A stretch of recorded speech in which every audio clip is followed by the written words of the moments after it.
Additionally, there appears to be a post-mortem injury to the arm. It looks like it was trapped in a car door.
Small lacerations to arms, legs, and face, typically obtained by running through foliage. Severe blistering to the feet, as though the deceased had been running without stopping.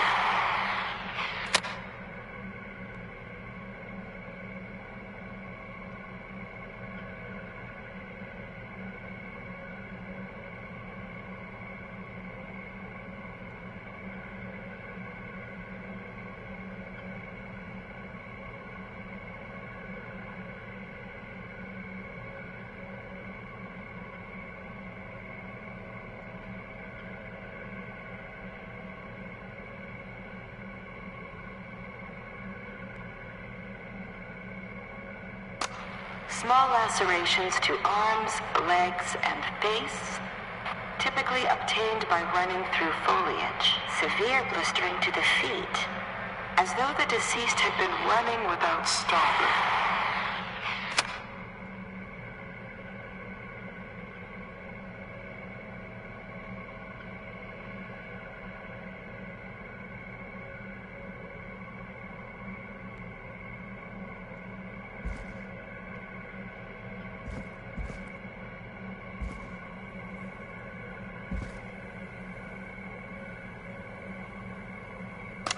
Time of autopsy is 7 a.m. Cause of death is asphyxiation from drowning. The degree of rigor mortis indicates that the subject has been deceased for 5 hours. That puts the time of death...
Preliminary toxicology results shows no signs of inebriation. However, a high amount of cortisol was found, indicating elevated levels of stress in the immediate moments before death.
Small lacerations to arms, legs, and face, typically obtained by running through foliage. Severe blistering to the feet, as though the deceased had been running without stopping.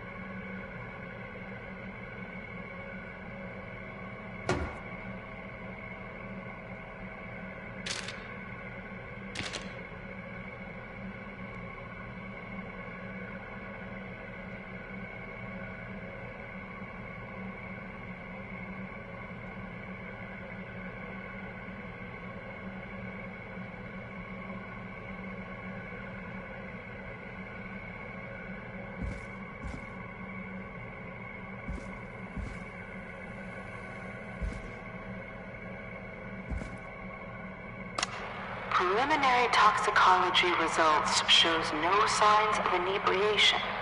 However, a high amount of cortisol was found, indicating elevated levels of stress in the immediate moments before death.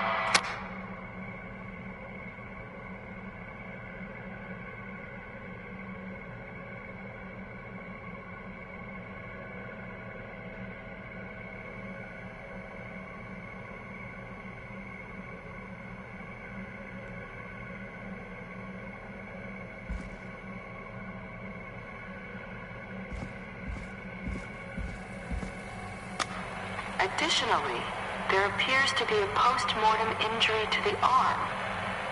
It looks like it was trapped in a car door.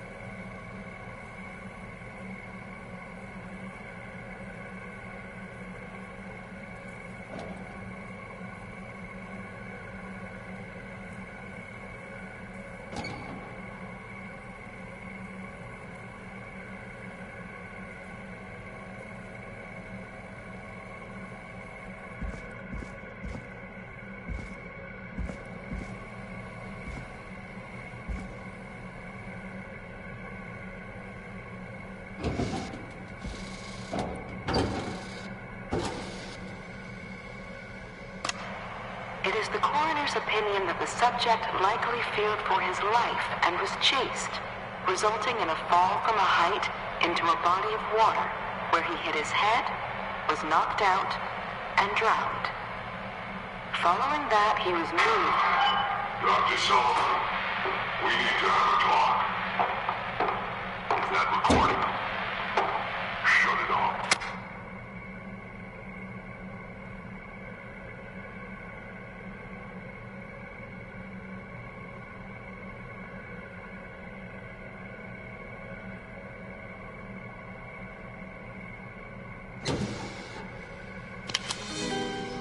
This has to be important.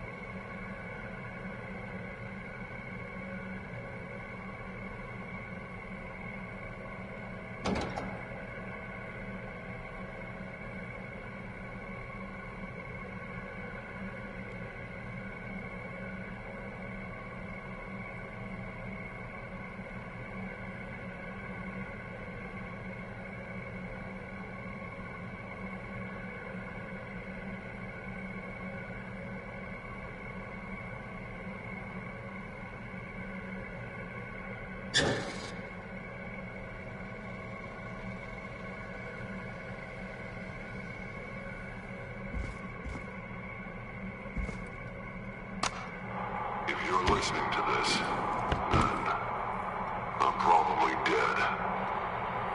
I'm a man who likes to stay informed. I've got subscriptions to newspapers all over the country. A few weeks ago, I noticed headlines cropping up in those papers, one after the other. Each headline about a murder. Each murder, the death of someone I knew almost 20 years ago. And each one drawing closer to Gallows Creek. Drawing closer to the anniversary. None of us are innocent, but I don't think we deserve killing. All I hope now is that I can save some folk from the worst that I can. I don't know. Do something to make up for what I did back then, I guess. I didn't kill anyone, mind you, but that's past mattering. Now, there's more I could say that I should say, but my employer made it clear that my family would pay a high price if I ever spoke out. So, hopefully I've said enough for you, listener, whoever the hell you are, to start putting the truth together. Ooh, a new vinyl for my collection.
What have you found, Forrest? It's an autopsy tape.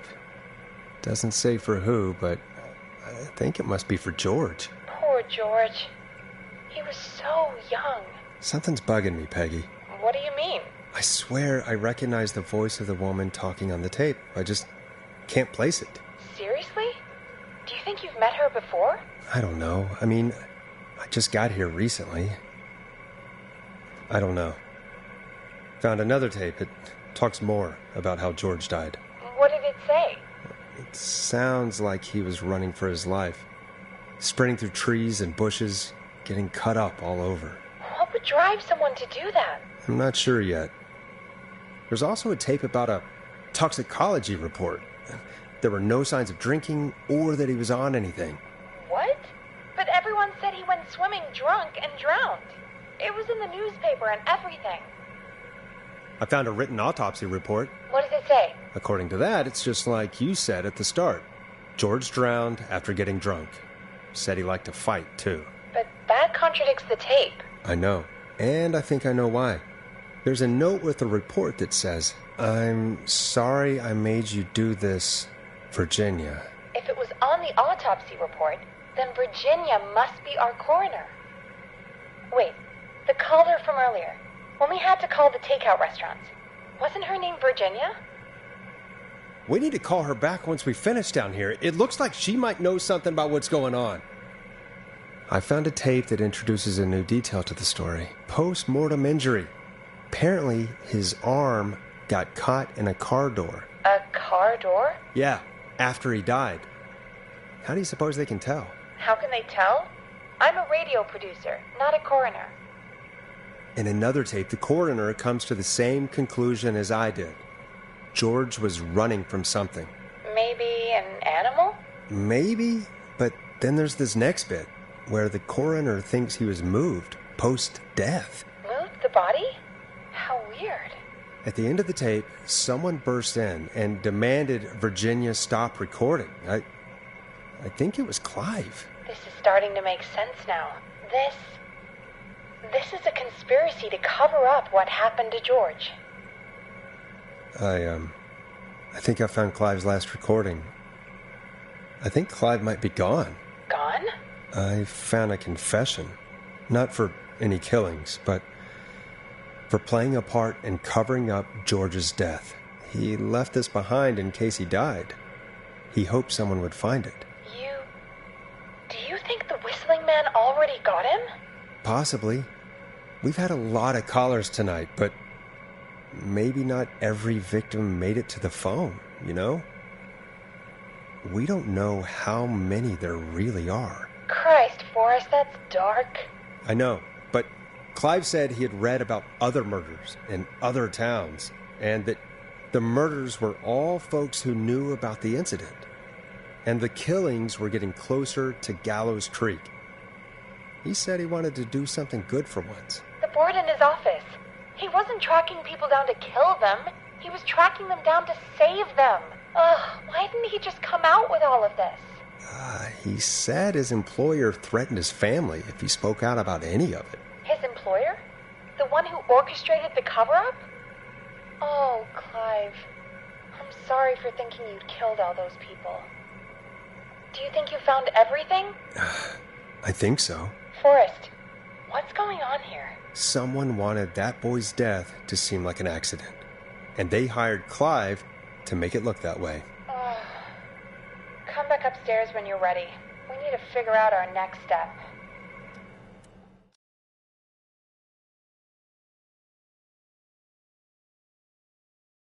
Thank God you're back, Forrest. I've been running out of stuff to pad our airtime with. Peggy, you work in radio.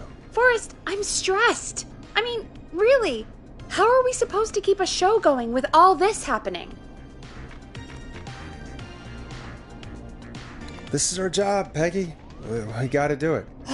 You're right. So, what's the plan now? I think we should call Virginia back. All right, I'll get her on the line. Okay, Forrest, shut the music off.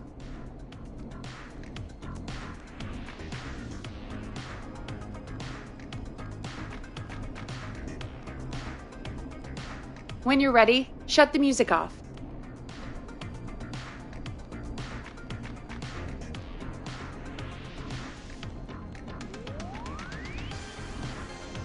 Okay, Forrest, shut the music off.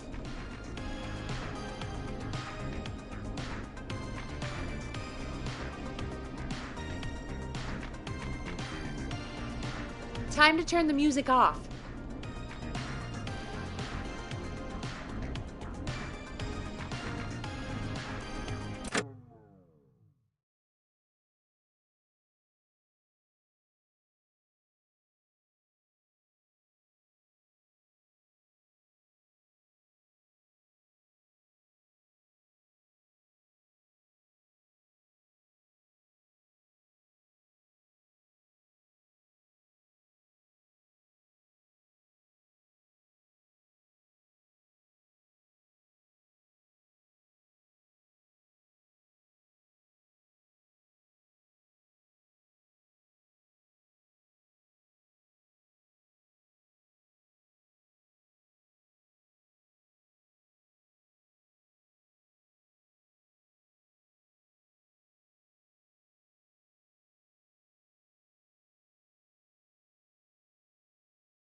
Okay, Forrest, shut the music off. Hello again, Gallows Creek. This is Forrest Nash.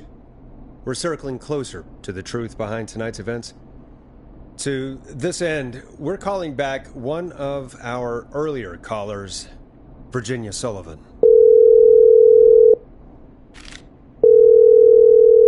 Fredman Plunker here? Who's this? Is it you? Goose. Plunker, hey, it's the Radio Man, Forrest Nash. Radio Man? What's up? Solving mysteries, saving lives. The huge. Right on. Plunker, what are you doing at Virginia's house? She asked if we could stay to keep an eye out for that whistling turd. So we're hanging out, bro. Well, that's big of you, Plunker. No, it's nothing. Can I speak to Virginia? Sure thing, Radio Man. I'll just go get her. Who is this? Hey, Virginia, it's Forrest. I'm glad you're still okay. Oh, Forrest. Sorry, I'm still jumpy.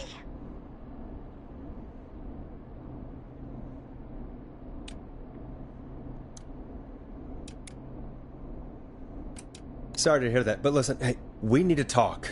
What about? We're calling because we think you can help us understand why this is happening tonight. Me? What would I know?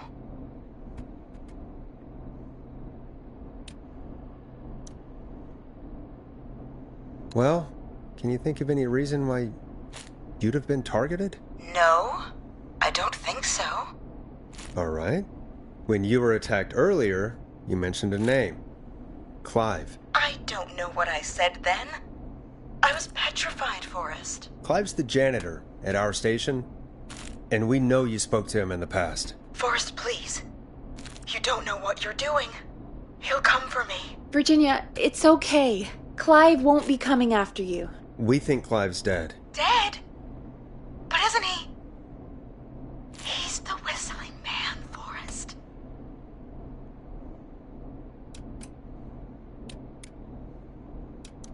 We thought so too, but... You don't understand.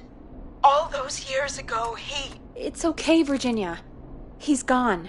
We found evidence to suggest he... well... And we found your autopsy reports for George Barrow. How?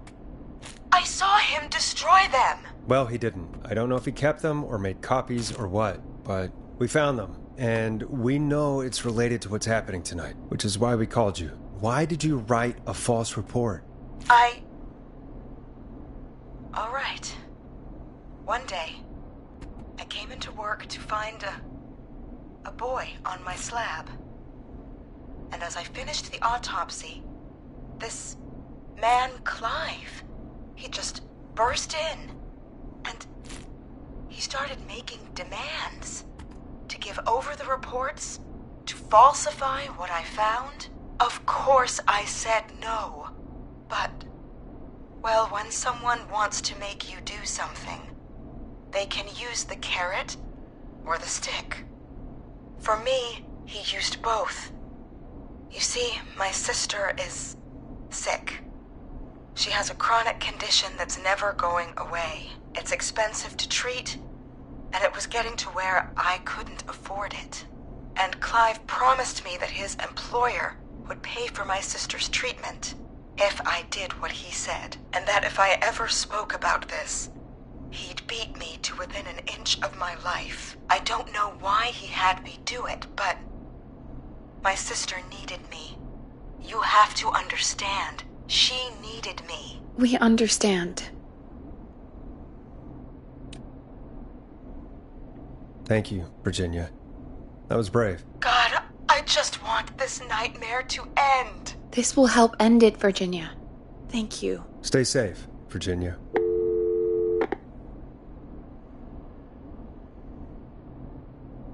So, Virginia's tied up in all of this. Clive threatened her to keep quiet about George's death. But for who? Why cover up these details?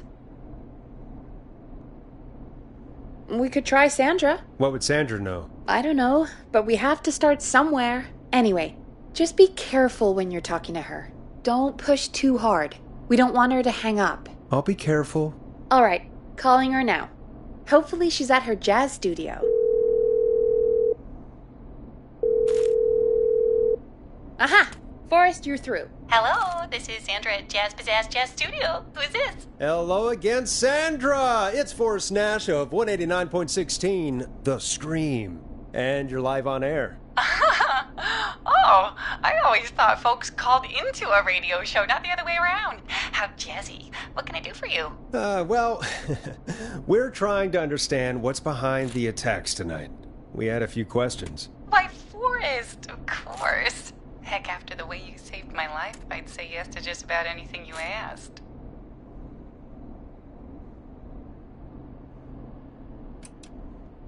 Really? Well, that sounds nice. I might just call you back tomorrow then, too. Oh, you got my number.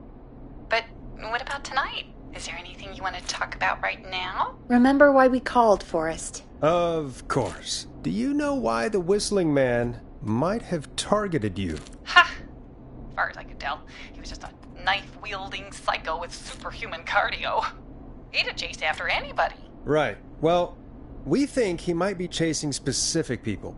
People who know about the death of a boy named George. Oh, I don't know anything about that. Sorry.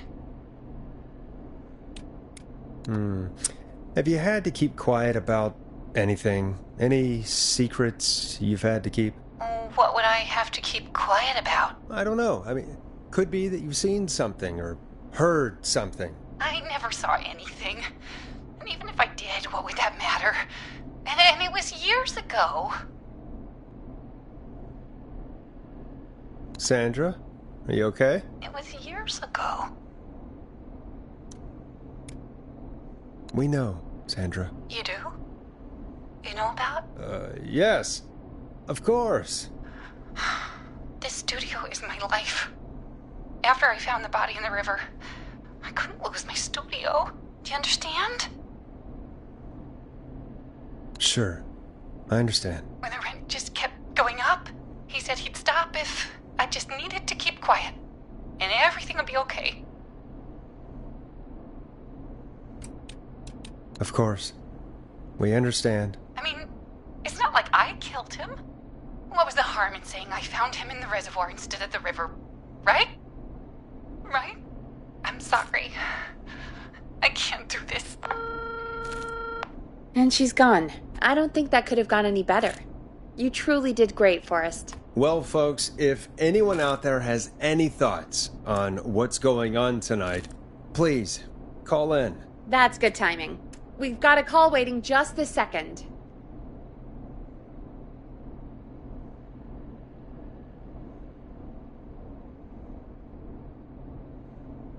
Welcome to 189.16 The Scream, with me, your host, Forrest Nash. Hi, Forrest. I know this is really out of the blue with everything happening tonight. But I wondered if you could send this special birthday message to my uncle. You know what? I'd welcome a change of pace. I'd be glad to. Thank you, Forrest. He's my Uncle Ronnie. His first name's Peter, but he never liked his name. But since he always had salt and pepper hair, even as a kid, can you believe it? Folks always called him Pepper. Thanks for the history lesson. Is there anything besides happy birthday you would like to say to Mr. Pepper? Oh my god damn it! Yes! Tell him he can get the best birthday deals and party packages here at Putney's Pizza. Starting at You son of a bitch! Stop calling us! Sorry, Forrest. Let's just move on. We've already got another caller on the line. This is 189.16 The Scream. I'm Forrest Nash. You're on the air, caller.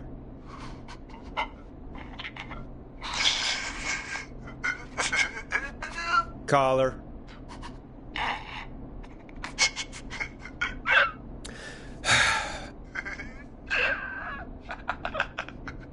Ponty. Ponty's Pizza always delivers. Come rain or sleet or whistling man, we'll be there.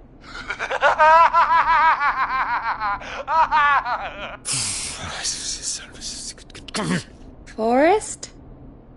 Forrest? Are you okay? Forrest? I hope the whistling man gets in with his own pizza slicer. Jesus, Forrest? Sorry. That was too much. It's okay. It's been a high-stress night. Don't worry about him anymore, okay? Not for tonight, anyway. I think he's spent for now. We've got another call, whenever you're ready.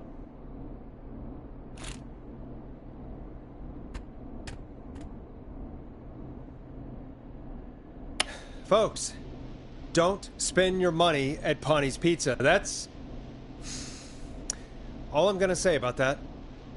Moving along, I'd like to welcome another caller to 189.16 The Scream, with me, Forrest Nash. Who, may I say, is calling? Well, hello again, Forrest. Dawn. I bet I know why you're calling. I'm sorry I didn't play your song. There's a lot going on. But please? Never mind that now. First, I'm calling because I need your help. Are you in danger? I sure am. Do you mean... Yes, he's after me now. you? I think so. He must have heard me on the radio helping you. Right. Okay. Tell us everything. I was out following a lead, trying to work out who would be next, after Chuck. And what happened? And I started to feel like I was being followed. I came back to my apartment building, but this newfangled security system has me locked out. I need you to help me get inside.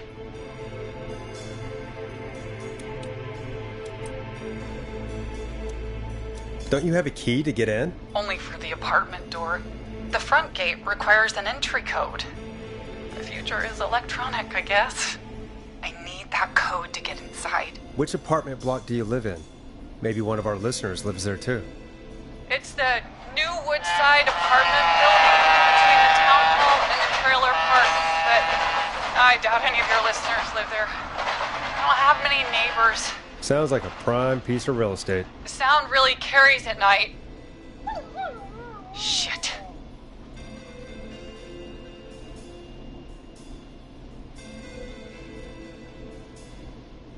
Sounds like a noisy part of town. It is. Boy, I wish he'd muzzle that thing and... Oh.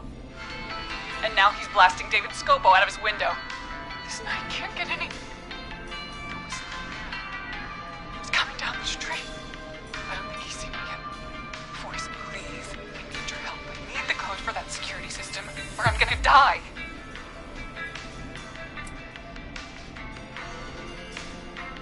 What's the name of the security system? There's a sticker on the box. It says Starling Security 4000. There's a keypad, and it looks like it wants a 6-digit number.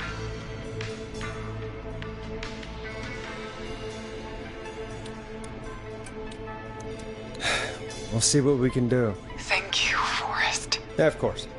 Don't worry, Don. Thank you, Forrest. I knew I could count on you. I'll sit out of sight. Call me back soon. All right, folks. Here's a little tune for you all to enjoy while I try to break Dawn into her apartment.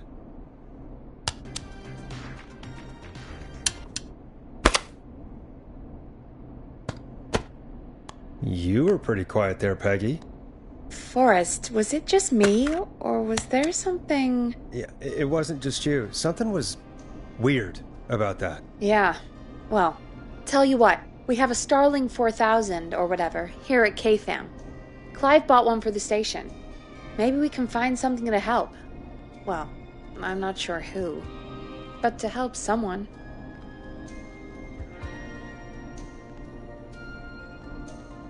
Okay, so she's locked out of the Woodside Apartments, and somewhere, Clive probably has the papers for the Starling 4000.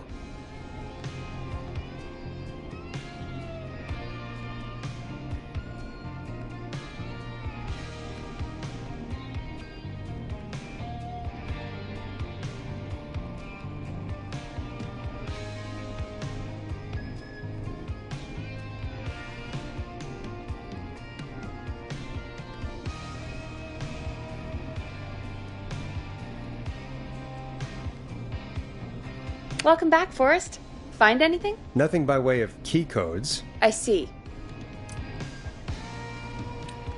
Any ideas, Peggy? Dawn says she's stuck outside the Woodside Apartments with the whistling man nearby. She's locked out because of some new security system. Yeah, the Starling 4000. Right.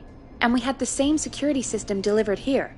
Clive was going to install it, so check the basement. I'd guess that's where Clive would have stuff like that. Thanks, Peggy. No problem. Don't take too long.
Starling 4000 user manual.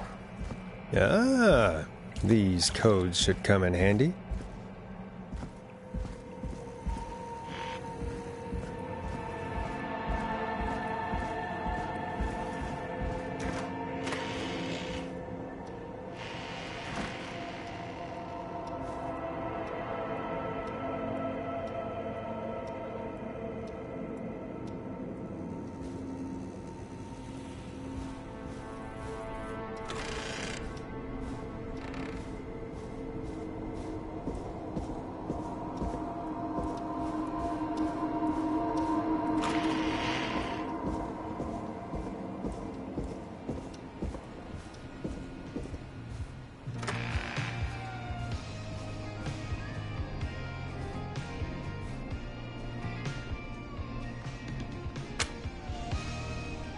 Order delivery form.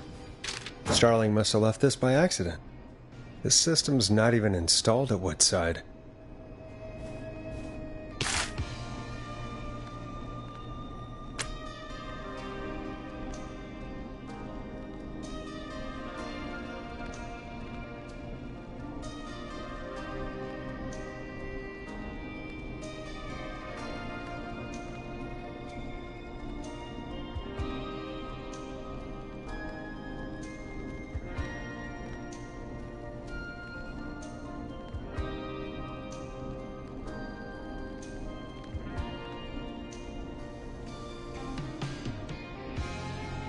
Welcome back, Forrest.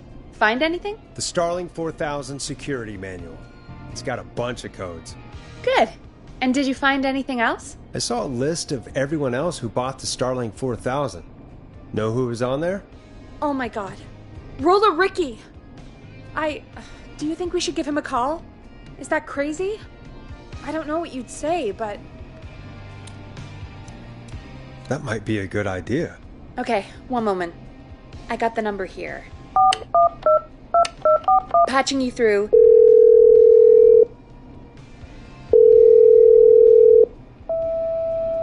Shit. He probably can't hear it over the music. Forrest, I don't know about this. This is super weird. Just put me through to Don. I'll take care of this one way or another. Okay, if you say so. Line 1, whenever you're ready.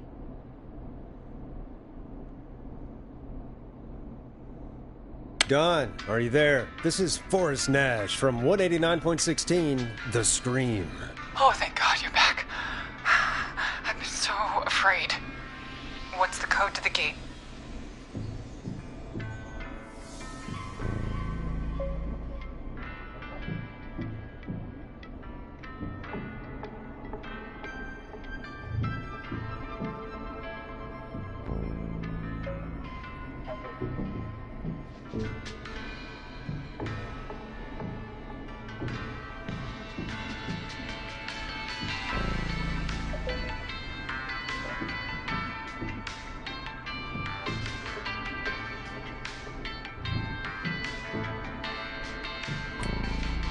The code is 191519. Thank you, Forrest.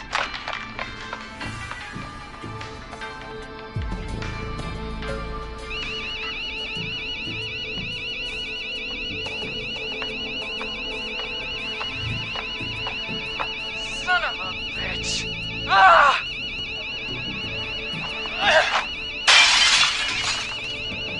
Is she?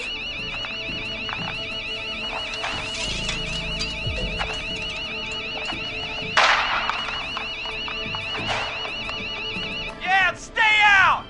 Nobody disrespects the sanctity of the ring! Don't ever come back here again!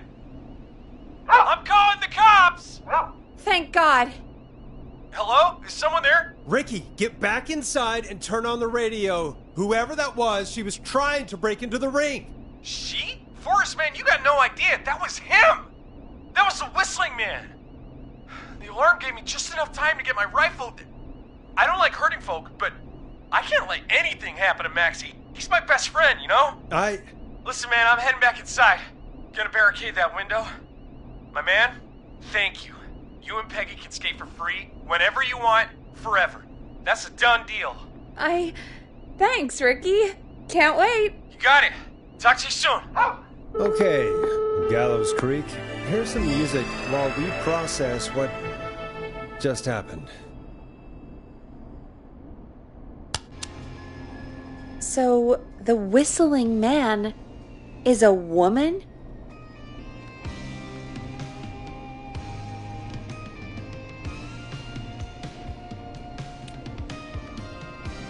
I had my suspicions. Yeah, sure, Forrest. You just never mentioned it.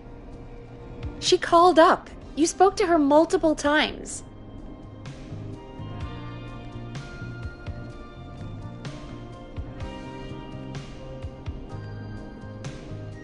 I thought she was just regular Gallows Creek Strange. Really, Forrest? Why do you think she requested that song?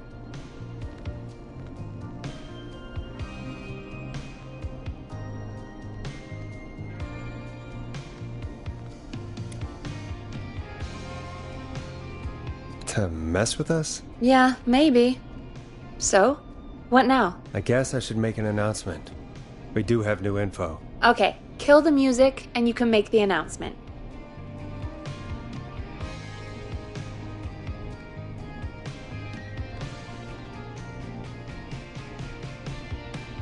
When you're ready, shut the music off.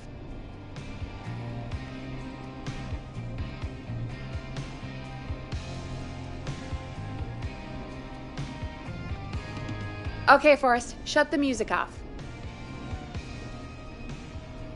Okay, you're live in 3, 2... Hey folks, this is Forrest Nash here. I hope you're all safely locked inside. For those of you listening to that last call, you might be wondering what to make of it all. Here's our take.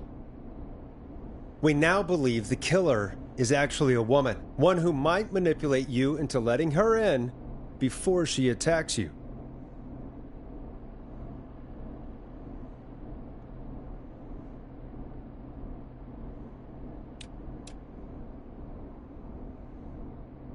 We're neighbors. Look out for each other and stay safe. The killer was calling themselves Dawn.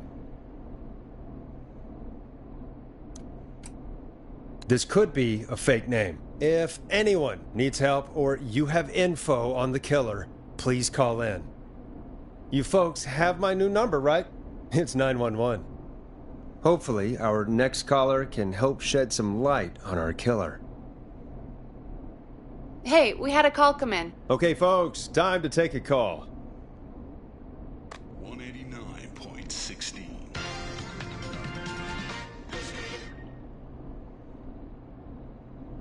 You're through to Forrest Nash on 189.16, The Scream. Hey, man. Murphy? Damn straight. What's going on, Murphy? You in danger again? Nah, man. I've just been listening to the show here at home. And since you asked folks to call in if they could help out, well, I'm calling. I don't know if I can say as much as other folks have, but I figure I wouldn't be a good role model to Fernando if I didn't try to help, you know?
Sounds good. What have you got? What do you want to know? Well, what can you tell us? I don't know, really. All right. Well, do you know anything about the death of George Barrow? Absolutely nothing. Okay. What about the killer herself? Herself? Man, I didn't get my ass kicked by a lady. The man I went toe-to-toe with was a man. You heard the last call, right, Murphy? Yep. So you know it's a woman, and you were trained by a VHS, Murphy. I know, but... Man, how could it have been a woman under that mask? Let's just move on. Do you know anything about the history of the Whistling Man? No, sir. Tonight's the first time I ever heard of him. What? I moved here 3 years ago, man. What do you want from me?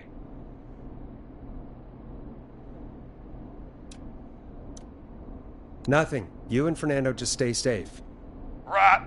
Sorry I couldn't help y'all more, man. Now, if you'd have asked me about gators... Forrest, we have a call coming in. Sorry, Murphy. I think that's all we've got time for right now.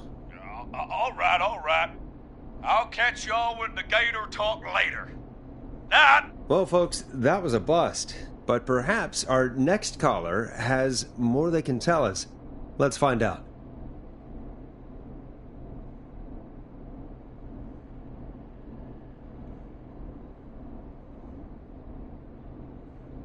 caller on line 1. This is Forrest Nash, and you're listening. Please help me. My name is Casey Moore. I'm at 25 Nancy Drive. My best friend's been stabbed. He's bleeding everywhere. I don't know what to do. Please help me.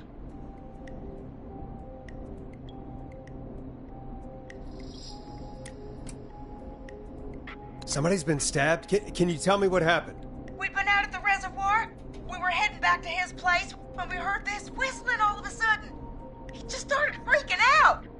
He screamed at me, told me to hide. I'd never seen him like that, and I just panicked and ran and hid in a bush. Oh no.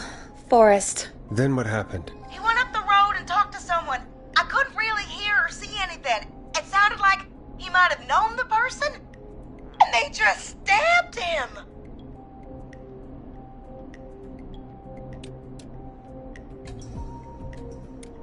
Casey, was his attacker the whistling man? The who?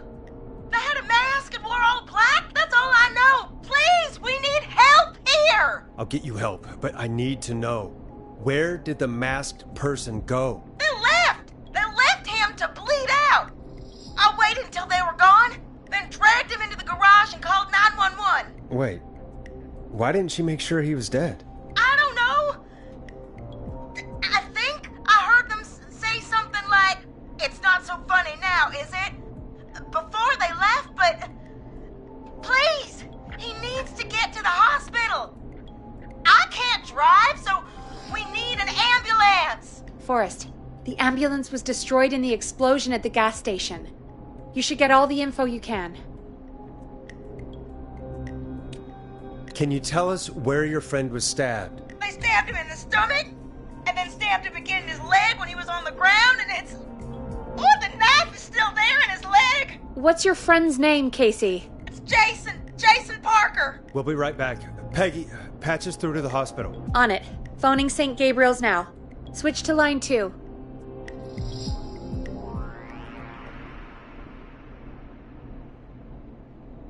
Hello, St. Gabriel's Hospital. How can I help you? Hi, this is Forrest Nash from 189.16. We have a stab victim at 25 Nancy Drive named Jason Parker. He's been stabbed in the stomach and the leg. He's bleeding heavily. Oh, God, I'm sorry. But the ambulance is... well, you know. I know, but please, we need something, or he's going to die. Forrest, listen, you're going to have to get him here. We need to see him, and we can't get there ourselves right now. We don't have any way to drive him right now. And even if we did, he's bleeding out fast. All right, listen. We need to buy him time to get here. That means stopping the blood first, and then finding someone to stabilize him. To stabilize him, you really need someone with first aid training. Do either of you have any? No. Me neither. Damn it. I'm really sorry about this, but I have other patients who can't wait. All I can do is talk you through the procedure as quick as I can, and then leave the rest to you. You think you can handle that?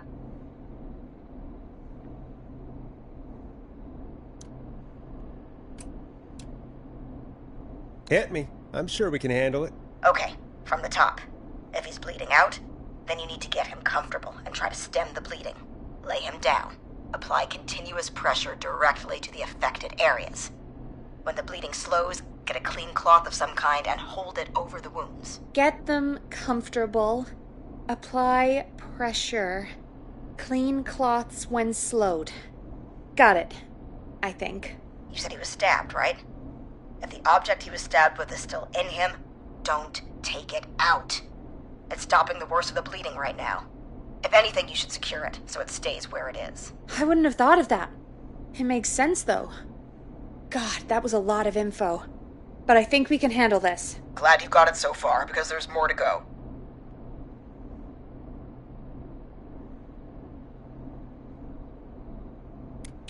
I'm still with you, Doc. What else do we need to know? If he's lost a lot of blood, he may enter shock.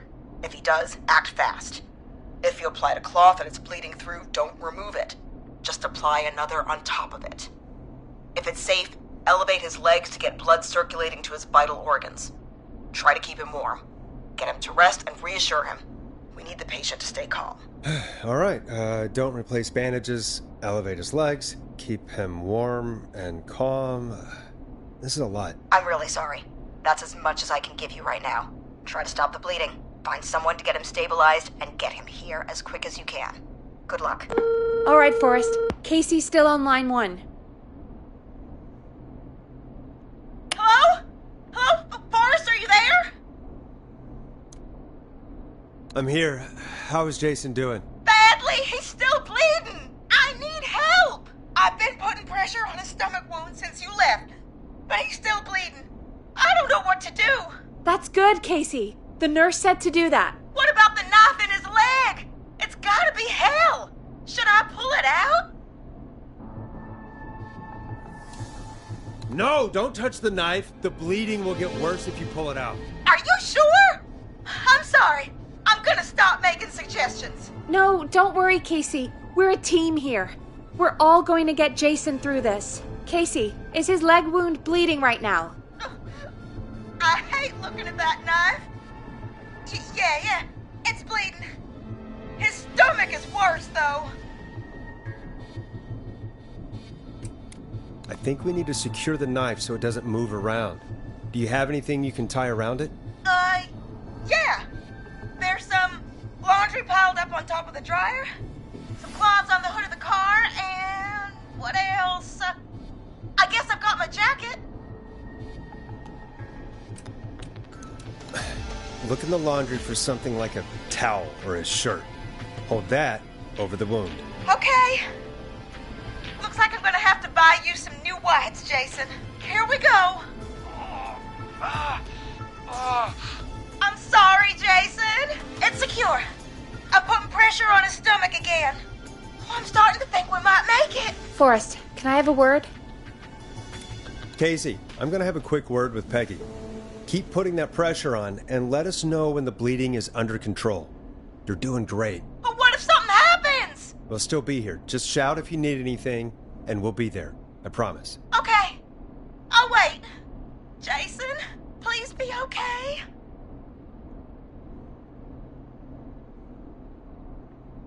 What's up, Peggy? We can't stay on the line with her all night. Dawn is still out there. What if other people need us? You're right. She's probably on her way to her next target right now. Exactly. And you heard the nurse. We need someone there with training who can stabilize him. He's got to get to the hospital somehow.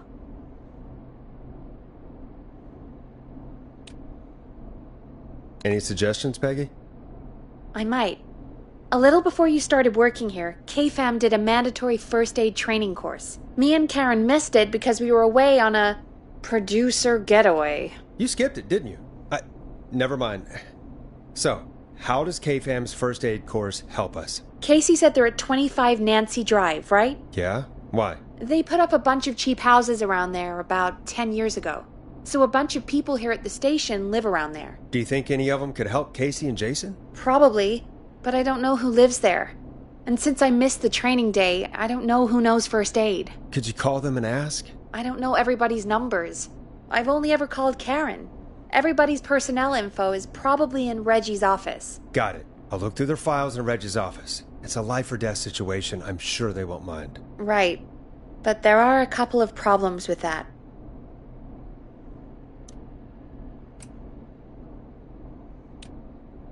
Go on. It's sensitive information, so Reggie probably locked it in his safe. Great. Do you have any idea what the combo for the safe could be? Not a clue. Reggie's a serial note-taker, though. Maybe something in his office will give it away. Right. There is something else. I'm not gonna like this, am I? Have you ever heard, the future is floppy? Peggy, what the hell are you talking about? I'm talking about floppy disks. Floppy disks are like these futuristic things that have information on them. You put them in a computer and they do something. Peggy, I know what a floppy disk is. Anyway, Reggie decided that the future is floppy and started phasing out our physical records and replacing them with these floppy disks. I imagine it's the same for our personnel files. That's good to know. Since we haven't heard anything from Casey, I'm guessing Jason's okay for now. I'll check out Reggie's office and see what I can find. You'll need a key for that. I'll just slide it under my door now. Thanks, Peggy. I'll just have to look around.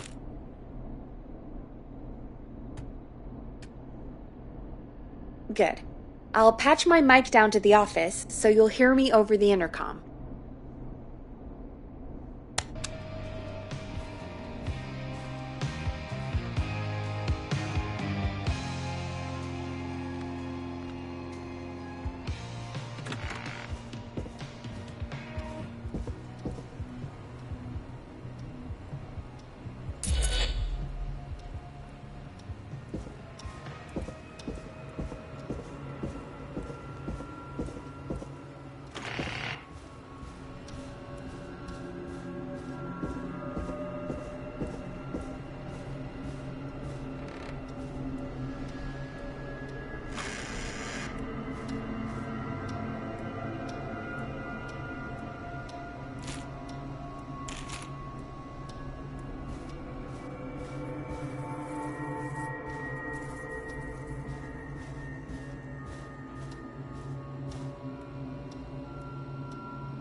not getting in there tonight.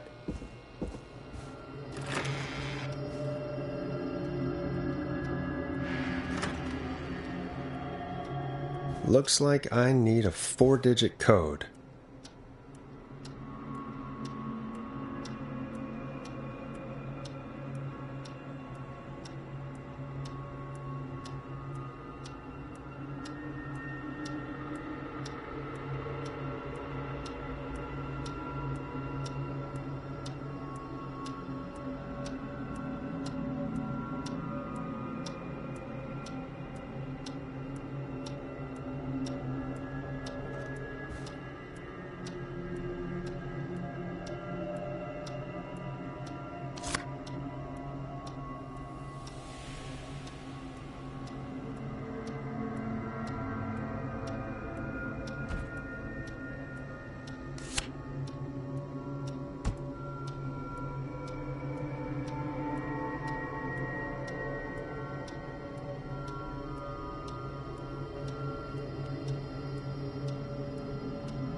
Could this be it?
Nice.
Hey, Peggy, you there? Yeah, I'm here.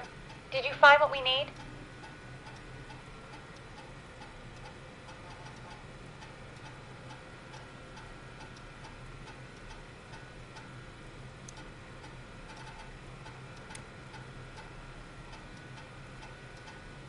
I think I know who our best bet is to help Casey and Jason. All right, good work.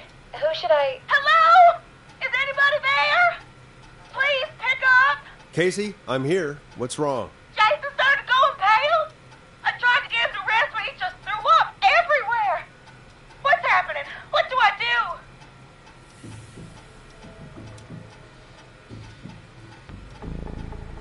God, it sounds like he's going into shock. Casey, just stay calm. It's going to be okay. But the breathing seemed to slow down. Did I mess up? Jason, I'm sorry. Casey, calm down. You've done everything right. I need you to listen to me, okay? For Jason. What did the nurse say to do about shock? Casey, I need you to elevate Jason's legs. We need to get the blood flowing to his vital organs. Got it. Jason, stay with me. I'm just gonna move you. This might hurt. Okay. I propped his legs up on some boxes. I'm looking at my notes. We need to get Jason as warm and comfortable as possible. Do you have anything you could use nearby, Casey? Yeah. I still have some laundry next to me. I'll wrap him in some blankets. Just give me a second. Sorry. Jason's bleeding through his bandages. Should I get him new ones? Or... Oh, God. Don't remove the bandage. Apply another one on top of it. Do you still have something you can use? I've used the rest of the laundry to keep him warm, so... I'll use my jacket. I can always get a new one. I'll fix his bandage and get him warm. Hold on, please.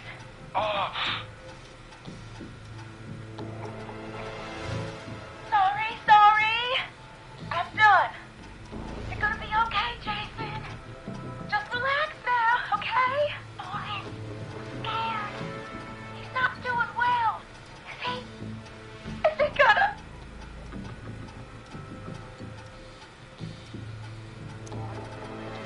Casey, I need you to be strong for Jason. Sit with him and reassure him that everything's going to be okay. Okay? Okay. Please, I can't give him what he needs. Please sit down. I can't lose him.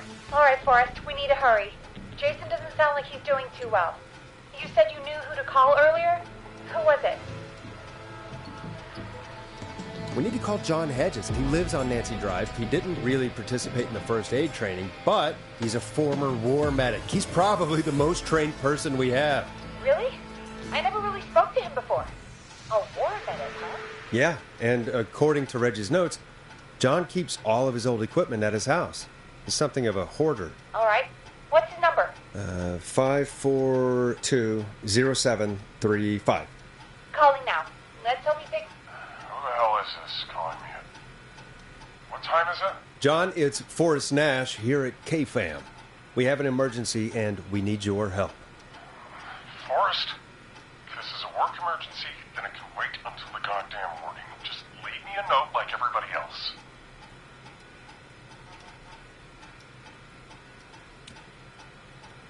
A man has been stabbed by the Whistling Man, or...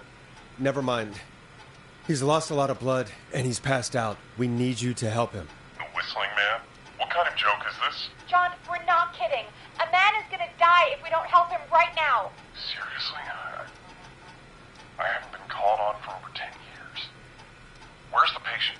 What's his condition? He's at 25 Nancy Drive. I think we got his friend to stem the bleeding, but he's gone into shock. He's passed out right now. You say he was stabbed? Do you know the extent of his injuries? From what we were told, he has 2 major stab wounds. One to the stomach and one to the leg. The knife is still in his leg, and the stomach wound is open. Understood. Let me grab a few supplies and I'll head right over. Damned if he dies on my watch. Thank you, John. We'll let him know you're on your way. Good luck. Hello, Casey. Are you there? How are we doing? Bad. Jason seemed really weak and then just started thrashing. What about now? Is he still thrashing? He's passed out. Please tell Casey, help is on the way. My colleague will be there soon. You hear that, Jason? Someone is coming. You're gonna be just fine. Just hold on for me, okay? Just hold on. Come on. Hello, Casey. John Hedges. I'm here about Jason. Please let me in. I'm guessing that's Jason there. Casey, I'm gonna need your help. Forrest, Peggy, don't you two worry. We've got this from here. Okay. Forrest, we'll call you back later. I have to go now. Good luck, everyone. God, I hope he's gonna be all right. And with that, the show moves on. We're sending our best wishes to Jason. Well, after all that excitement, I think we could use some music. Come back upstairs when you're ready.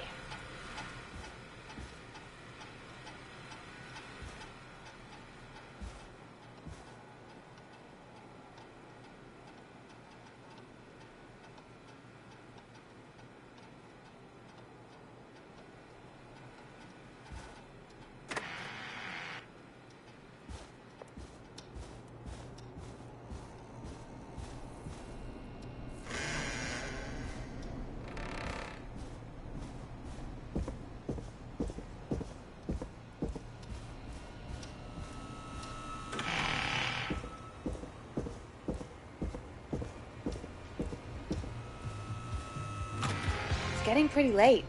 This might be your last break for the night, so try to enjoy it. Give me a buzz when you want to go back on air.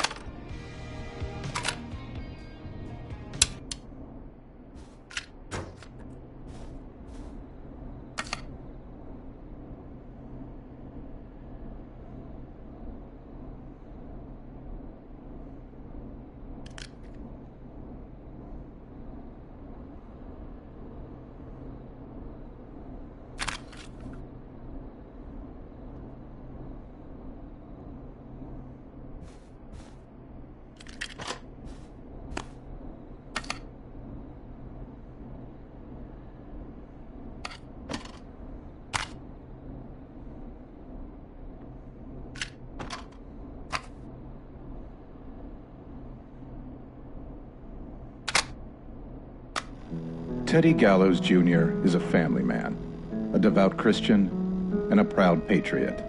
Teddy Gallows Jr. is Gallows Creek.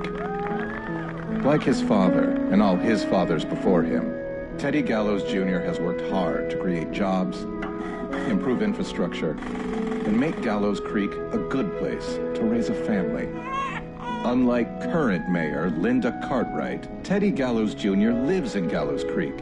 He's our neighbor, and he stands with our neighbors. Like Sheriff Matthews, who, after years of keeping the peace, Mayor Cartwright is trying to force into early retirement. Teddy Gallows Jr. doesn't believe in keeping a good man out of a job. Teddy Gallows Jr. believes in the American dream. Does Linda Cartwright? Help Teddy Gallows Jr. keep Gallows Creek a good American town. Help him become mayor.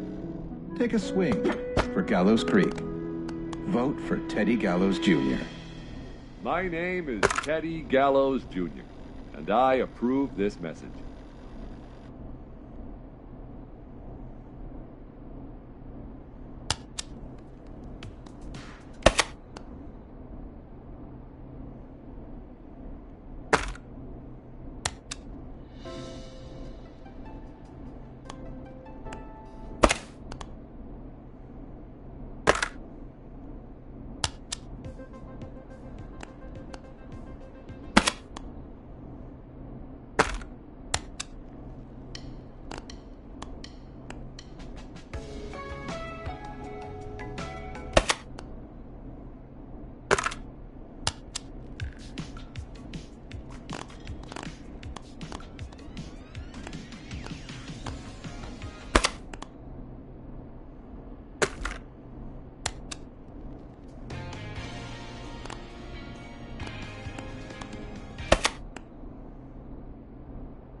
Let's roll. You got it.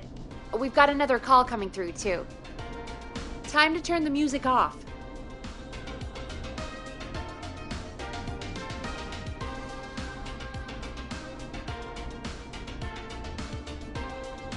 Okay, Forrest, shut the music off.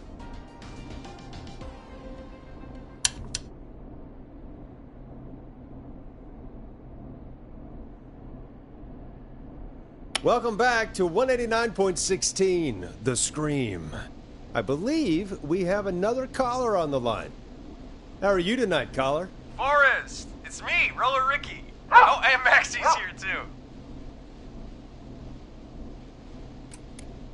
Good to hear from you again. How are you both doing? Oh, we're good, man, thanks to you. You're like our guardian angel. That wouldn't be a bad look for you, Forrest. A little White Wing Halo number. Maybe something for the K-Fam Halloween party. All right, everyone, let's calm down. Ricky, I'm just glad we could help you and Maxie. Is there anything else we can help you with, Ricky? Actually, I think I have some info that might help you.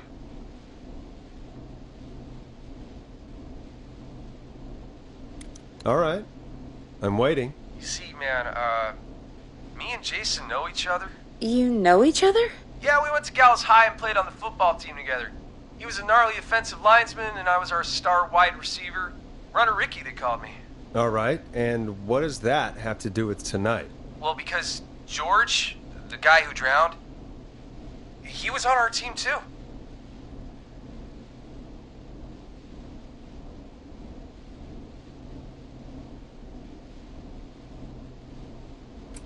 Tell me about him.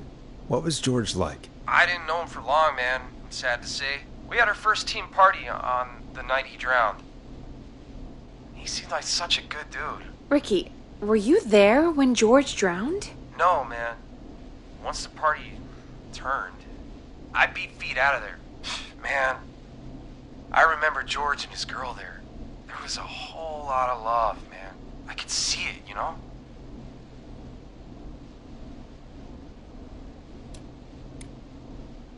George's girl? Ricky, who was the girl?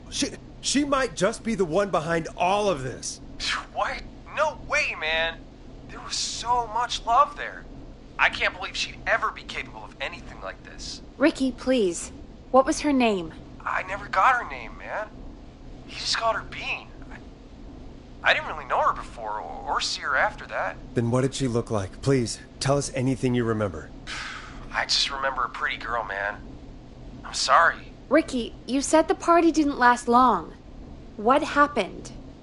We were just having a good time, and then the next thing I knew, everyone was running for their life. I looked up and saw the goddamn whistling man in the trees. And I never ran so fast in my life. I ran straight home. Didn't know about George until next morning at school. I'm guessing it was whistling night, wasn't it? That the whistling man was just another kid. Yeah. I don't know how George died, but I always felt like if anyone deserved to die that night, it should have been me. And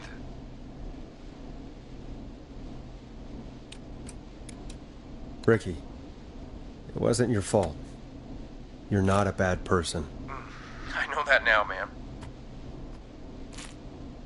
It took a long time to learn, but yeah, just thought I'd tell you all what I know. Thank you, Ricky. This helps. Thank you. You got it, man. Anyway, I think it's time for me and Maxie to free up your phone lines. Thanks for listening, man. I'll let you to it. Night, Ricky. All right, folks.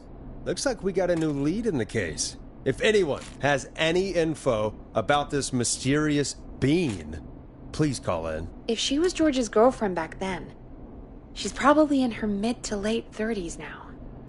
Huh. Oh, we have another call coming in, but hang on.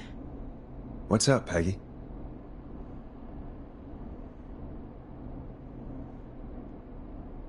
Peggy?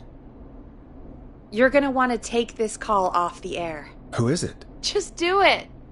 All right, folks, it's time for another track. Here's one to help you sit back and relax. We'll be right back after this.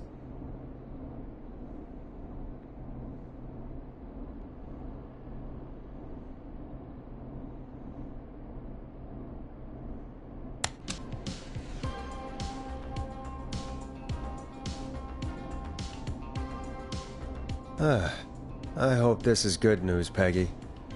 Who have we got? Find out for yourself on line 1.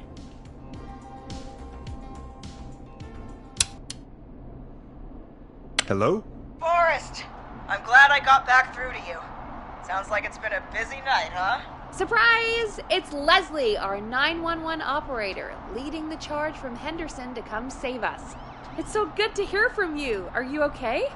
We're doing okay. Sarah and I are both happy to be headed back home. We're happy to have you too. Wait, Sarah?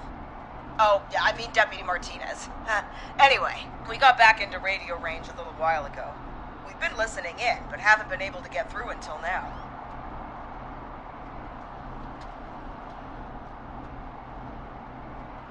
Ever since you found Sheriff Matthews, it's only gotten worse. It's been a long night.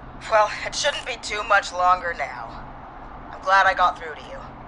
I wanted to let you all know what's going on. I made it to Henderson. Turns out somebody had cut the phone lines, and they had no idea what was happening.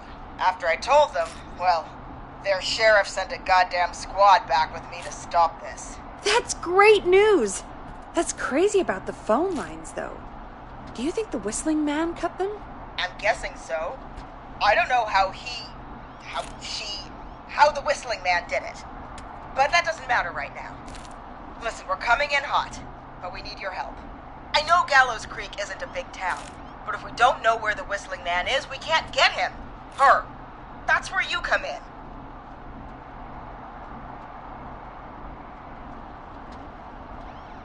Haven't we helped enough? I mean, now that you're back, can't you just... Forrest! Ignore him, Leslie. We'll do whatever it is you need us to do. Right, Forrest? Thanks, Peggy. It might be a long shot, but here goes. The Whistling Man already called up a few times. I bet she calls again. We're still a little ways out of town, so if she calls, stall her. Buy as much time as you can for us to get in. And while you're talking to her, try to figure out where she is.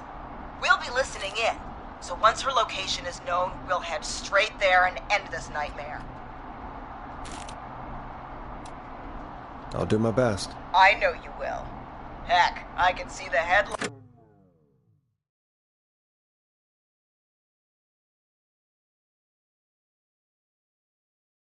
now.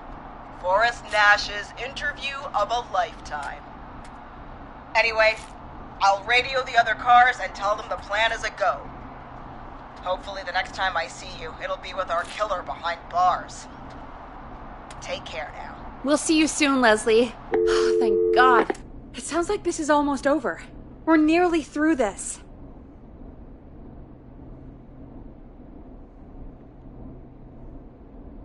Best we don't waste any time then. Let's get back on air. You got it. Bringing you back live now. Welcome back to The Scream with me, Forrest Nash. The line is lit up, but before I get to our next caller, I just want to say, things are looking up. It's almost over. But for now, let's bring in our next caller.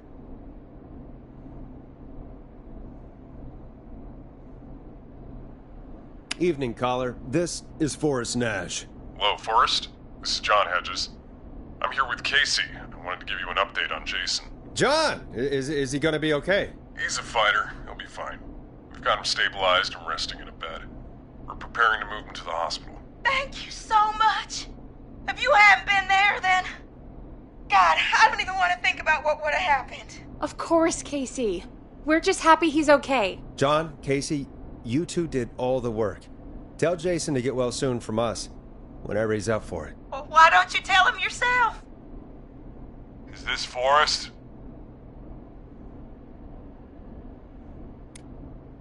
It is. I hope you're feeling better now. It's good to hear you, Jason. How are you? Oh, well, you know. I've got a hole in my stomach, and there's a knife in my leg, but John gave me something to take the edge off. So, I might feel even better than either of you. Oh.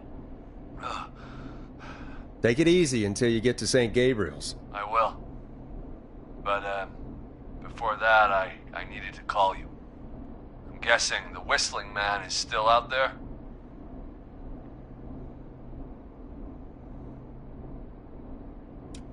Yep. As far as we know, anyway. I was worried you'd say that. God damn it. Actually, I'm glad you called. I wanted to talk to you about what happened earlier. Go for it. We spoke to Roller Ricky not long after you were attacked. You spoke to Ricky? Is he alright? He is now. I mean, he was attacked earlier, but this call came after. Hey, guys, I'm really sorry, but there's a call on the other line. I just need to make sure we don't have another situation brewing. You fill Jason in on what happened. I'll be right back. Sure, Peggy. Sorry, Jason, where was I? Yep. Ricky's fine. You don't need to worry about him. That's a relief. He told us about George. Sounds like everything's finally coming out now. It's been tough to hold it all in. Sounds like you've been holding back about something awful, Jason. I'm part of the reason my best friend is dead, Forrest. And the few who knew about it said if I ever said anything, I'd find myself in jail. For a long time, it was hell. And then the town just moved on. Like he'd never existed.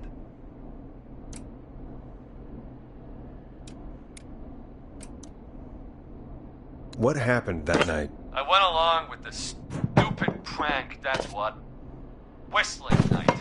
Some of the guys on the football team had an idea for a way we could haze the newcomers.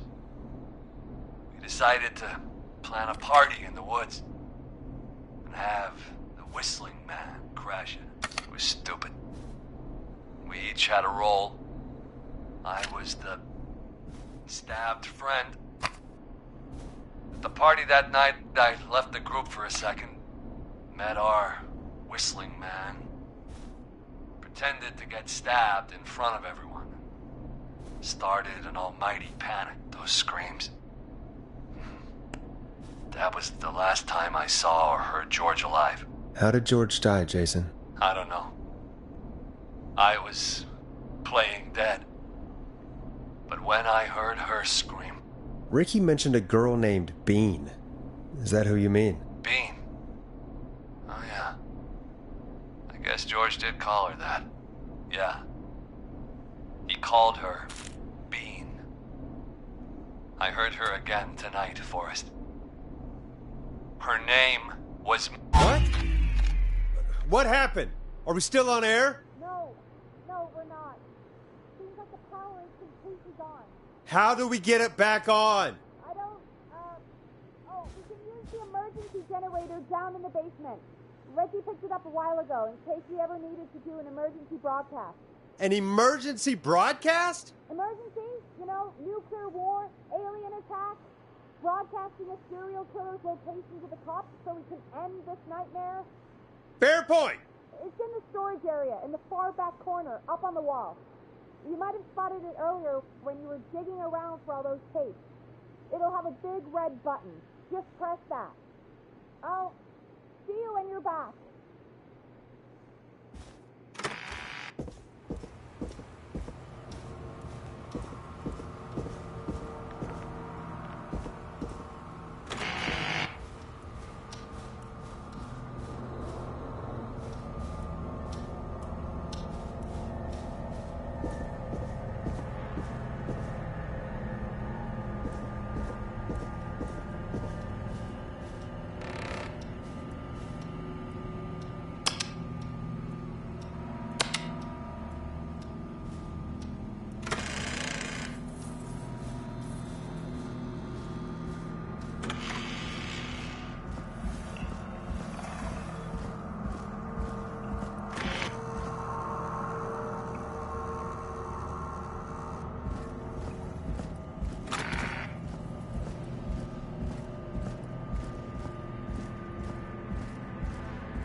far back corner. Why is this station so big?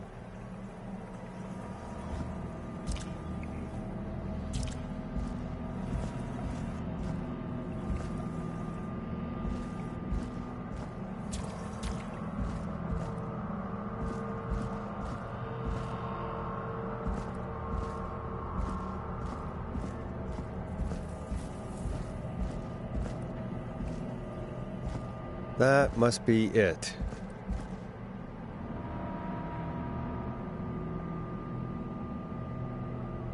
Boom! We've got power.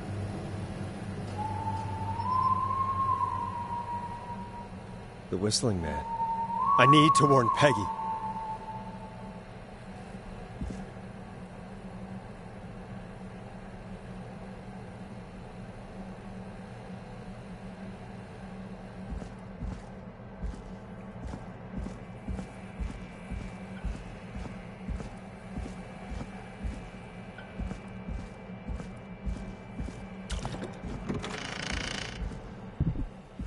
Peggy, are you there? Are you... Peggy? I need to get back upstairs.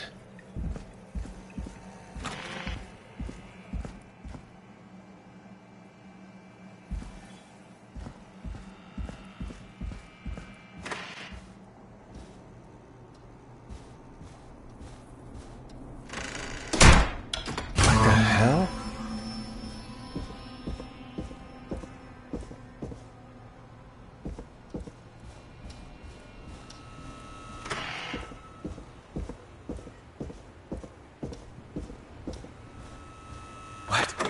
Why is it locked? What? Why is it locked? What? Why is it locked?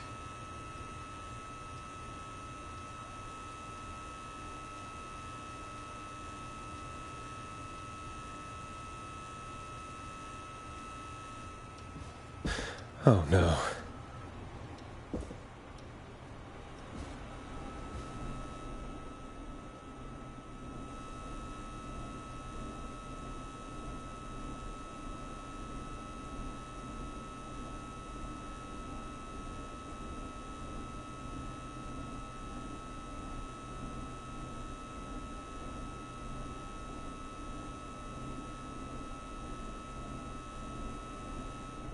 Peggy, where'd you go?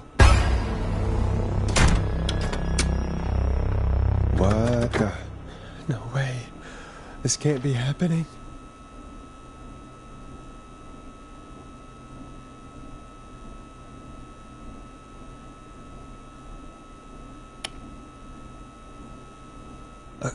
A call.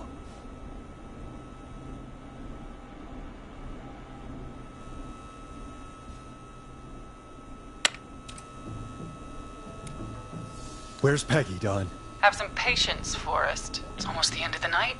Almost the end of the show. But it's not over just yet. Got a little time still. So let's make the most of it.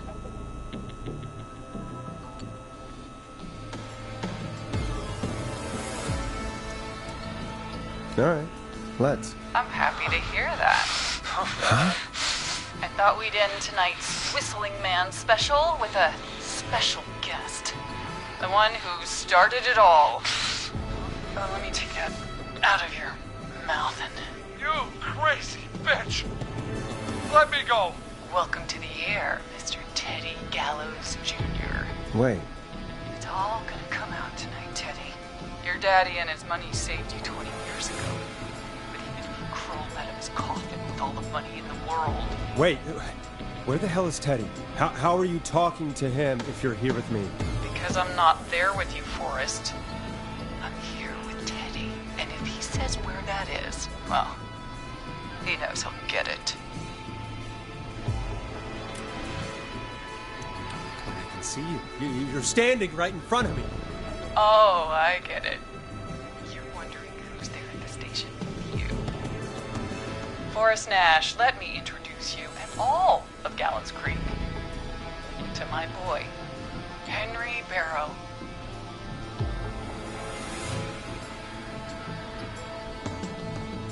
Your son? You mean you... Wait, that he... Yes, Forrest. I had a son. So there were 2 whistling men tonight. Of course. That explains how you were always able to get around town so quickly. And Murphy, he was right, wasn't he? He did fight a man. He did. I taught my boy to never run away from a fight. Hang on. Did you say Barrow? Then are you? Let me just get this mask off. Damn uncomfortable thing. No wonder Mooney went crazy wearing this. There we go. Marie Campbell? George's old girl. Oh, well, it sure has been years since I last saw. Oh, God damn it.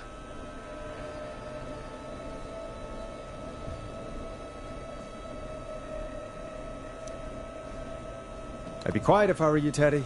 But I'd listen to Forrest. Everyone's gonna know now what Teddy did. He killed George that night. This night. 20 years ago. Listen to me. You're gonna talk when I talk to you. And not a moment before. Meanwhile, Forrest, I'm gonna give you the chance to talk. You're gonna help me reveal what really happened to George all those years ago. Okay, Marie. I'll do it. Good. Then let's talk about the night George was murdered. Murdered? Listen,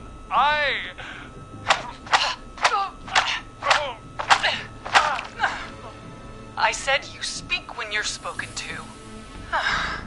Now, I know you've done some good work tonight in piecing together what happened to George 20 years ago, and that's why I want you to interview us.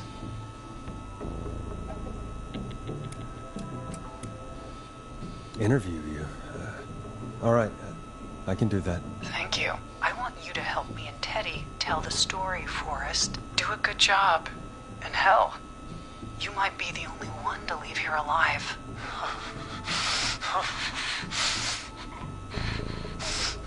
I need to drag this out. If I can buy Leslie time to get back to Gallows Creek, and if I can find out where Marie is, then this can end. Teddy, we'll start with you. Just, talk me through what happened that night. How did it start? How would I know? It was 20 years ago. Teddy, be honest with me or we're both going to die. Honest? Forrest, I'm trapped here with a psycho. Oh. What the hell? God damn it. Okay. Our first team party was coming up. And when I saw the date it was scheduled for, I had an idea for a way we could prank the new guys.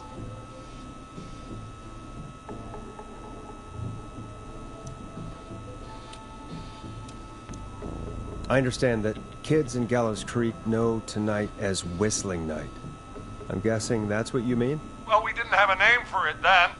It was just the night that Mooney went missing. But Whistling Night is what they'd call it later. Wait. You mean this was the first Whistling Night? Keep talking, Teddy. We went up near Whistling Point. God, who was there?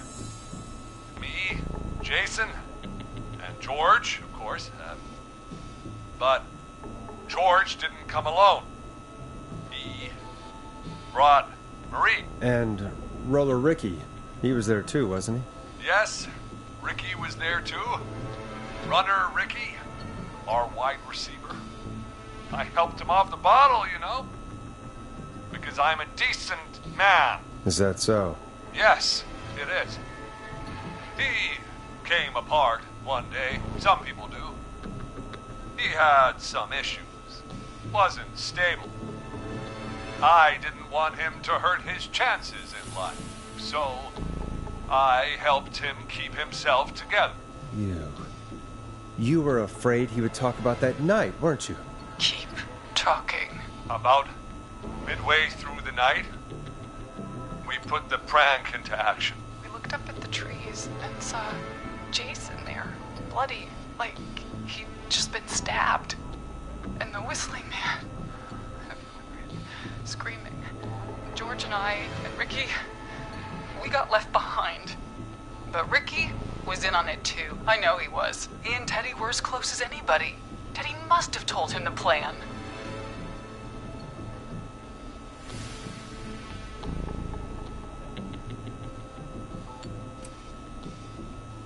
Did you ask Ricky if he knew or not? I didn't see any reason to. Why? Because Ricky phoned up earlier. He didn't know anything about it, Marie. What? He had no idea what was happening. He said he was as terrified as anybody. Isn't that right, Teddy? You didn't tell him, did you? Ricky never could keep his mouth shut. If we told him, he would have given everything away. But well, it doesn't matter. He didn't run his mouth enough to tell anybody about it afterwards. He's still guilty. It was just a stupid prank.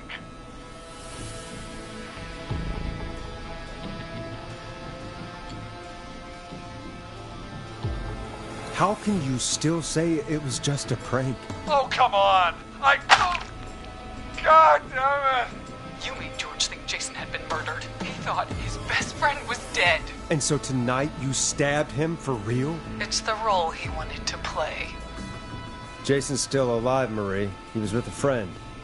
We talked her through how to stop the bleeding and got him professional help just in time. Oh. Well, shame he didn't have the good sense to die earlier. He's gonna regret that. Enough about him. Me and George took off running, but somehow we got separated in the woods. I ended up near the bottom of Whistling Point, and when I noticed George wasn't with me, I panicked. And then, I don't know how he snuck up on me, but the Whistling Man grabs me. I scream, and he starts laughing, telling me it's just a joke. I could stall for time here.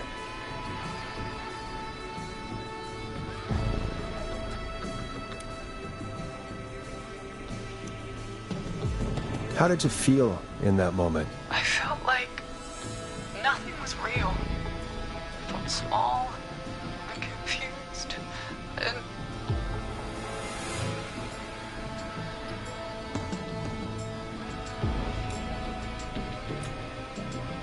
Who was under the mask, Marie? Who was the Whistling Man? It was Chuck.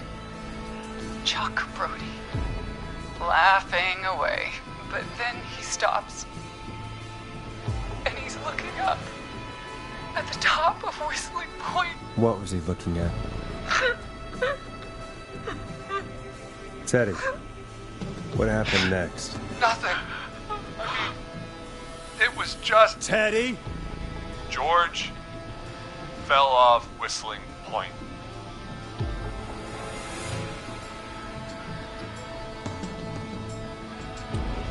How do you know what happened? I saw it. You pushed him. You were up there. You were dressed as the Whistling Man too, and... I didn't push him, God damn it! I just chased him up there, and he kept backing up. When I saw he was about to go over, I reached out. That's what you saw. You liar! It's not my fault. He didn't know it was a joke. If he'd had any brains, he would have realized. You bitch. No one's going to believe this. After all you did.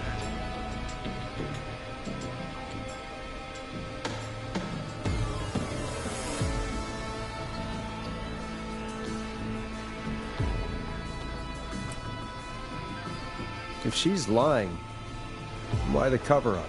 My future was at stake, Nash. You know what it's like. People like us are bred for bigger things. I'm going to be the mayor of this town, Forrest. And then governor. And then, who knows? What happened that night was tragic. It should never have happened. But it was a mistake. It was just a stupid joke gone wrong. So my father sent Clive out to clean it up. Why should a blip ruin my future? George was a blip?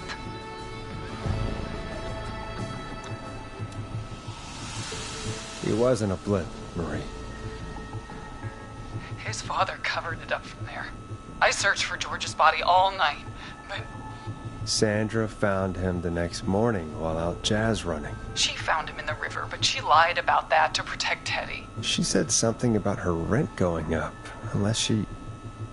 Teddy, did your father own Sandra Sharp's dance studio? It's Gallows Creek, not Sharp Creek. I'd answer the question if I were you, Teddy. Yes, okay. We own most of the town. That's it then. Your father was going to run her out of business unless she lied and said she found him in the reservoir instead of the river. What my father did in his business dealings is nothing to do with me. The false reports. That's why you killed Sheriff Matthews too, isn't it, Maria? Not just to get him out of the way, but... Everyone was in on it, Forrest. Even the coroner wrote a fake report. Said George was drinking, that he just got himself into trouble. And Fake report? I only heard the tapes. you'd be disgusted by it. For all it's worth, Virginia didn't have much of a choice. She had a sick sister whose treatments she couldn't afford. She played along with the gallows to save her sister's life. And her own. Even still, she should have told the truth. I did my part. I tried everything I could think of.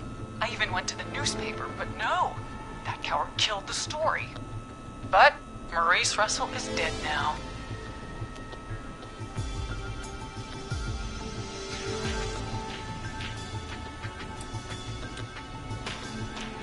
You've been through hell, Marie. I'm sorry. You've got no idea. Never should have started. He shouldn't have pushed my George off the cliff. He should have been punished.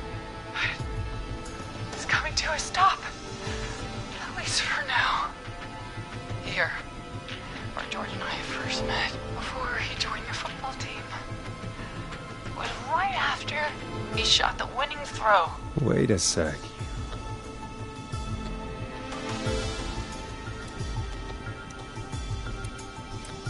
You're at Gallows Creek High, in the gymnasium. That's right, Forrest. Not that it matters, but yes, we're here. Anyway, I think that about wraps up the interview with Teddy. So... Marie? Where? Oh my god. Peggy! Teddy? You've got to help me. Quiet. You'll talk more later. Now I have to talk to someone who mattered more than you ever did. Peggy. It's been so long since I've seen your face. I worried you wouldn't come. Marie! Oh my god. I thought you... And here I was, thinking you'd forgot me. I'd never forget my own sister. Forrest seems lost for words when I explain. Peggy? Earlier, while you were speaking to Jason, I got a call. You remember? Well, it was from Dawn. She said that my sister Marie was there that night George died, and that I should come to the gym for a reunion. And when you walked in, you found out. That my sister is the Whistling Man. Good to see you too, Peggy. Why didn't you tell me any of this? She said that it was my last chance to see my sister. I knew if I told you, you'd try to stop me or come with me when we need you on the radio. And I just...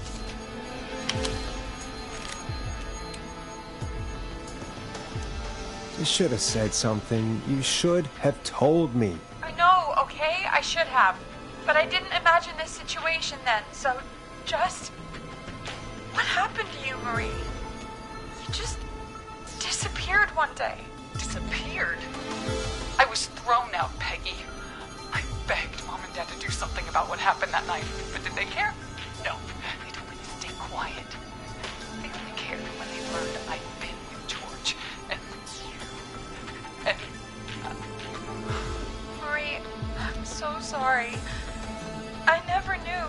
it's not your fault. Really, it's Mom and Dad I should be seeing right now. But since they're dead and gone, well, I'll have to settle for the next best thing.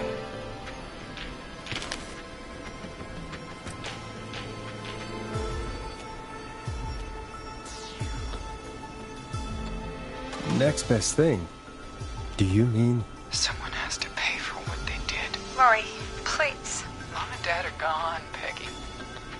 Besides, you forgot me. Just like the rest. You forgot. Marie, Peggy never forgot about you. Keep your mouth shut. She kept a card from you. She kept it here on her desk. What card? The card you made me for my 8th birthday. What does it say then? Happy birthday, Peg. Now you're great and 8. Love, M.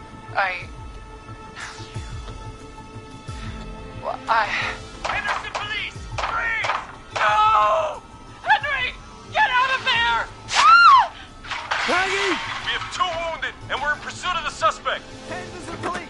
Freeze! Forrest! Leslie, how's Peggy? She's been cut pretty bad, but we're here now. I'll be okay. God, Marie! Hey, Zara! I need you to look after Peggy. She needs help. Now, we got here just in the nick of time. Where's Marie? She bolted right as we got here. The police are right on her heels. It won't be long now. It's over, Forrest. Well, folks, it was a long night, but we made it through together. I'm gonna head off to go check on Peggy. This has been Forrest Nash.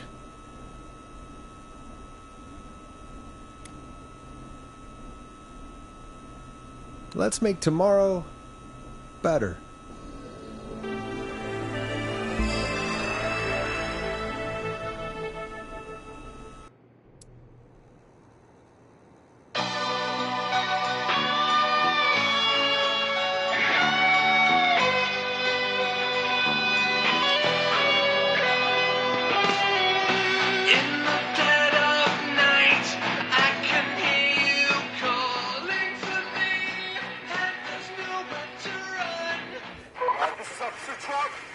Come in. One suspect is in custody. Trail the other suspect into the nearby woods.